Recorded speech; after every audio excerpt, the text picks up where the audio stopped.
Welcome to today's market report. Global equities reversed earlier gains on Tuesday, while US Treasury yields slipped as data showing a jump in US inflation was in line with expectations, give investors some relief. The US Consumer Price Index rose 1.2% last month, the biggest increase in 16 and a half years, and cementing the case for a 50 basis points interest rate hike from the Federal Reserve next month. The benchmark 10-year Treasury yield was last down to 2.721%, its first decline in 8 sessions, as the inflation number had been priced in and also reflecting the market's unease that an aggressive policy response to inflation from the Federal Reserve could undermine economic growth.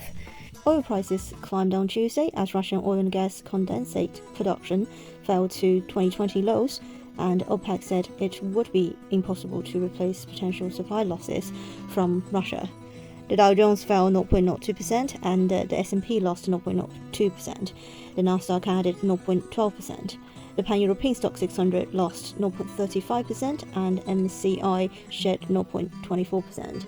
Markets have decided that central banks are late and need to do more to tame inflation, and moderate volatility in equities is not enough to stop this.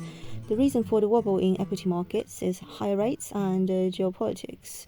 More disconcerting for equities is the move in real or inflation-adjusted yields, with the yield on the 10-year TIPS approaching 0%. German bond yields climbed to almost 0.88%, their highest level since 2015. British gilt yields rose to fresh multi-year highs. Germany's Zug Economic Research Institute said its economic sentiment index fell to minus 41 points from minus 39.3 points in March, declining less than expected.